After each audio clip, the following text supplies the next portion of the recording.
Your Excellency, today marks a historic and significant milestone in Kenya's continuing journey towards justice, accountability, and most importantly, today opens up a national conversation on the long overdue question of violations of human rights, but also the issue of reparations, including the matter of compensation for persons who have suffered violations. So today, Your Excellency, we gather here not to merely present a report, but to reaffirm the state's duty, obligation, and commitment to recognizing people who have suffered violations as a result of exercising rights, and to move towards providing meaningful remedies for the harm they have suffered, and to reflect and agree on the kind of country that we want Kenya to be. Your Excellency, from the onset, the Kenya National Commission on Human Rights wishes to sincerely acknowledge Your Excellency for the decisive leadership and commitment demonstrated in initiating this very important and significant process of not just having a national reparations and compensation framework for victims of human rights violations, including victims of protests and demonstration, but the conversation around healing and reconciling the nation.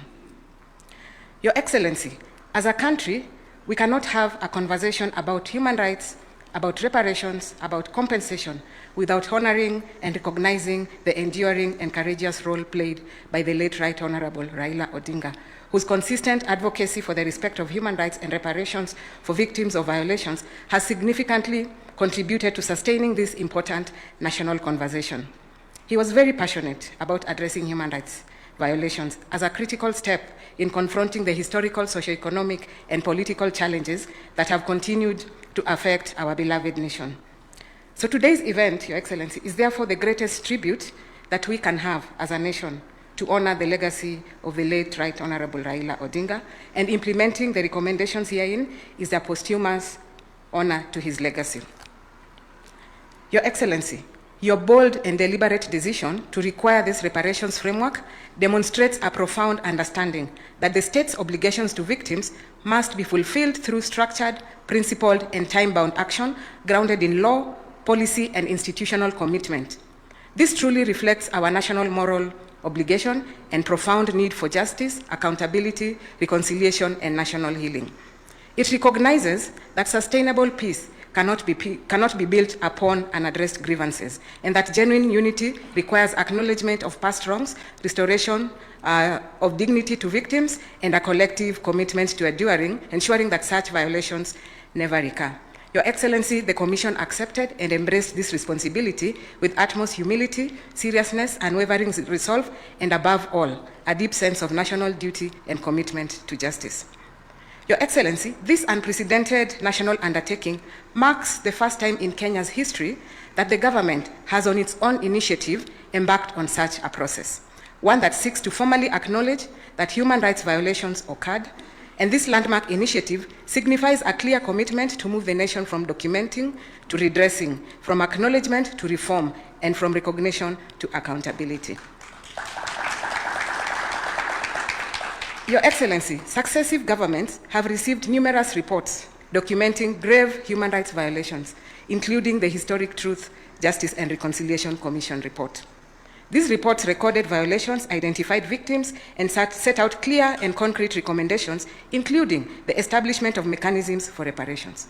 However, Your Excellency, most of these findings remain largely unimplemented, leaving victims to endure prolonged and burdensome pain, loss, and unaddressed injustice without remedy. The report that we will be presenting to you today, Your Excellency, captures stories from victims and reminds us that behind every statistic that we will be presenting today is a human being, is a family, is a community whose suffering sometimes remains unseen and unacknowledged. And by giving a voice to these experiences, the report contributes to a national process of healing founded on truth, recognition, and remembrance. Your Excellency, the promulgation of the 2010 Constitution presented a transformative commitment to human rights, democracy, and the rule of law. Through the Bill of Rights, Kenyans are guaranteed freedoms of expression, association, assembly, and access to justice. However, despite these constitutional guarantees, violations sometimes continue to occur, particularly in the context of demonstrations, public protests, elections, and civic engagement. And this reality has underscored the need for a structure, effective reforms to bridge the gap between constitutional promises and lived experiences. Your Excellency, while the Constitution guarantees us rights, we must, as a matter of urgency, begin to have a national conversation on responsibilities as part of human rights. The conversation around responsibilities sometimes misses when we have conversations in the country. Responsibilities of the citizens as they exercise their rights and the responsibilities of the duty bearers as they carry out their duties. Responsibilities to ensure that our rights do not infringe on others and that exercise of rights does not lead to deaths, does not lead to injuries, does not lead to destruction of livelihoods, destruction of property, including public property, and which public property is expected to offer services to us as citizens. Your Excellency, we must now more than ever have a conversation on the cost of violent protests in Kenya. There is a significant cost on human lives, including deaths and injuries, and contribution to instability of the country. But violent protests also have significant short-term and long-term economic consequences for Kenya, affecting public finances, private sector growth, investment, employment, and overall economic stability. The impacts extend beyond the immediate destruction of property and often undermine development gains accumulated over the years. Your Excellency, violent protests lead to reduced economic growth. They disrupt business operations, transportation networks, and commercial activities. Businesses are forced to close temporarily, leading to reduced production, lower sales, declining tax revenues, and when protests occur repeatedly, economic growth slows as both domestic and foreign investors adopt a wait-and-see approach. For Kenya, where services including trade, tourism, and agriculture are major contributors to GDP, prolonged disruption can significantly reduce quarterly and annual economic growth. Your Excellency, violent protest leads to decline on foreign direct investment because investors consistently seek predictability, political stability, and security. And violent protests create perceptions of instability and increase investment risks. For a country such as Kenya, seeking to attract manufacturing, technology, and infrastructure investment, recurrent unrest significantly undermines competitiveness. Allow me, Your Excellency, to just give you an example of how we have incurred costs, especially in the 2025 protests. And going by the data from the Ministry of Interior, the protests that took place between June and July of 2025 has costed the country a whopping loss of about Kenya shillings 3 billion. And this is just 1 month's loss. Your Excellency, 3 billion can go a long way in meeting a lot of our national obligations. And as a country, we cannot afford to sustain consistent losses as a result of violent public protests. And as Kenyans, we must understand that these losses mean digging deeper into our pockets to recover these losses, and as such, it must be our shared responsibility to ensure that we exercise our rights responsibly. Your Excellency, allow me now to focus on the assignment that the Commission was given to undertake, and to note that in the development of this framework and the accompanying guidelines, the Commission was guided by international standards on reparations, particularly the basic principles and guidelines on the right to a remedy and reparation for victims of gross human rights violation under international human rights law, as adopted by the UN General Assembly in December of 2005. In this process, we as a country have demonstrated our ability to ensure adoption of the highest standards in implementing our human rights obligations, especially as a respected member of the United Nations. The Commission took into account and carefully drew lessons from prior national processes, particularly draft legislations, policies, and reparations processes that have already been proposed. And this includes the draft Kenya Reparations Bill of 2019, as well as policy and regulatory proposals presented to the Attorney General in 2029 by civil society organizations under the leadership of the Kenya Transitional Justice Network. Your Excellency, despite significant time constraint, this process was undertaken through extensive consultations, public participation, and technical engagements with various stakeholders, including victims, civil society organizations, constitutional commissions, independent offices, state agencies, and members of the public, all of whom enriched this process with invaluable perspectives and expertise. In compliance with Article 10 of the Constitution of Kenya, the Commission subjected the draft guidelines to a robust public participation process and received a total of 281 submissions from members of the public in the form of memoranda, letters, proposals, and these have contributed significantly to the final framework that we submit today. So, Your Excellency, the framework presented today therefore proposes a raft of reparations, including compensation, rehabilitation, restitution, satisfaction, and guarantees of non-repetition. And these are standard reparative justice measures used in transitional justice and human rights contexts to address human rights suffered by victims of violations. The framework, therefore, seeks to establish a victim-centered, transparent, and accountable system capable of delivering accessible and effective remedies in accordance with the Constitution and international human rights standards. Further, Your Excellency, the report the Commission is submitting today includes a list of victims who reported violations, including those arising in the context of demonstration and protests, in line with Your Excellency's proclamation. The report therefore captures cases documented by the Commission, cases from the Independent Policing Oversight Authority, and other cases received through various government institutions, including the Ministry of Interior, documented within the 60-day period.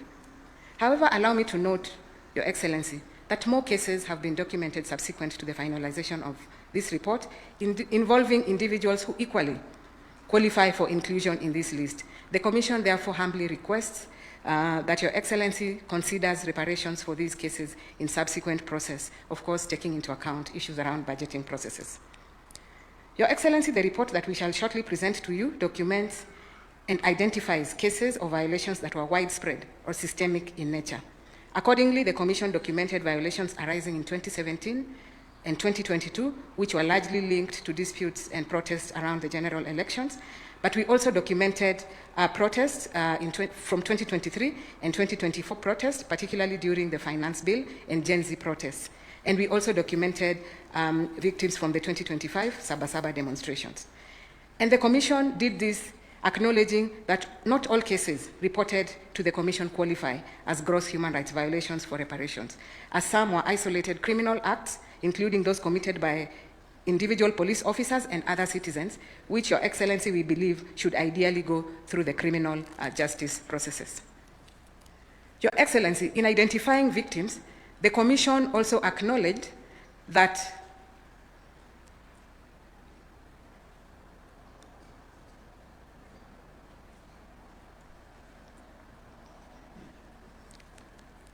Thank you. In identifying victims, the Commission also acknowledged that a number of human rights cases documented before this period had already been captured and included in the TJRC report. Your Excellency, the Commission therefore makes a general recommendation for the full implementation of that particular report. The Commission documented 1,815 claims and received another 1,022 from the Independent Policing Oversight Authority and others from the Ministry of Interior. And through this process, Your Excellency, the Commission has so far verified and obtained consent from a total of 1,101 victims across 6 categories of violations, which include deaths, that's the right to life, which has about 245 victims. We've documented issues around persons who were injured, about 135 victims.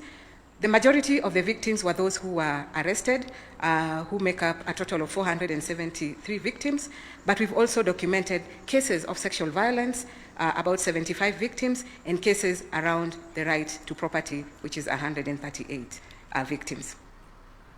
Your Excellency, while the report acknowledges and makes recommendations on various reparation components, the Commission wants to categorically state that compensation is just one of those components of reparations.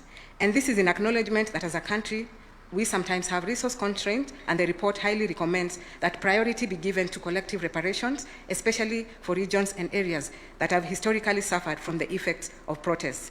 A lot of these communities have also suffered economic marginalization, and communal reparations and social protection initiatives will go a long way in healing and reconciliation within these communities. The Commission also notes that collective reparations offers an important opportunity for healing fractured communities, rebuilding social cohesion, and restoring confidence in public institutions. Investments in community infrastructure, psychosocial support services, memorial sites, and community development initiatives can serve not only as remedies for past harms, but also as symbols of the national commitment to reconciliation and inclusive development. Your Excellency, distinguished guests, ladies and gentlemen, the Commission has made several recommendations in this report, including enactment of a reparations law, and this will require commitment from all arms of government as well as from the citizenry, and not just for its enactment, but also for its implementation. The Commission has also made a specific recommendation on the operationalizing Article 37 of the Constitution to provide a legislative framework for demonstrations, picketing, and assemblies. And allow me, Your Excellency, to say and to report that we've already put up a team to draft proposals on this particular article. And we believe that it will ensure that this right is exercised responsibly. And Your Excellency, we hope to make very radical proposals in the proposed framework, including using technology to support the exercising of this right. And Your Excellency, we acknowledge that you're big on technology, and we believe that this is the right time to leverage on technology to help citizens who want to demonstrate peacefully to do so, and to also assist law enforcers to identify criminals who disrupt such demonstrations, but also police who sometimes use unnecessary force during assemblies. Thank you. Your Excellency, because of the magnitude of this process and the recommendations made, the Commission notes that implementation of compensations and reparations must involve all stakeholders. Your Excellency, I have the floor today to speak to you, so allow me to take this opportunity to briefly address the challenges faced by the Commission, which has historically received limited budgetary allocation to undertake its constitutional mandate. Your Excellency, yet the Commission plays a very critical role in ensuring that our country complies with its national, regional, and international human rights obligations. Globally, both multilateral and bilateral partners increasingly require that technical support, arrangements, and agreements, including those relating to trade, health, defense, be implemented through a human rights-based approach. This means that the Commission must support government agencies in integrating human rights standards into these processes. Your Excellency, our humble appeal as a constitutional commission is for the government to allocate adequate and sustainable funding to enable the Commission to continue to effectively discharge its mandate and fulfill its constitutional obligations. The Commission has continued to put Kenya on the global map by maintaining its A status as a national human rights institution, and your support, Your Excellency, will elevate the profile of Kenya as a country that is committed to strengthening and creating strong institutions as a cornerstone for democracy. The Commission remains committed to supporting the implementation of these recommendations and to continuously monitor the enforcement of the recommendations herein, and to keep Your Excellency updated on progress of the implementation. Your Excellency, allow me to once again, on behalf of the Commission, staff of the Kenya National Commission on Human Rights, and most importantly, on behalf of the victims for whose voices informed this process, to sincerely thank you for this historic initiative that will shape the future of our nation.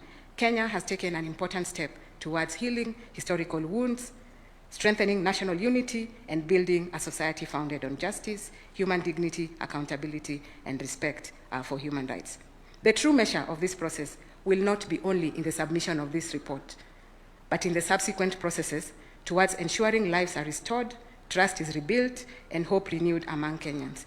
And our prayer today, Your Excellency, is that this initiative will stand as a lasting testament that Kenya values every life, every voice, every citizen, and that collectively we can journey towards a more just, united, and reconciled nation.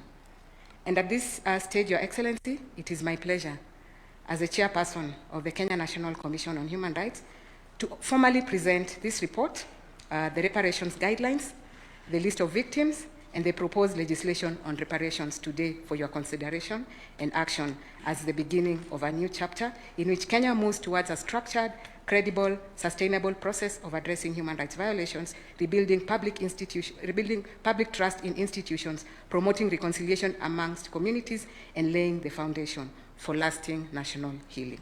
Thank you very much for this opportunity to serve the nation, and we pray that God continues to bless all of us and to bless our country, Kenya.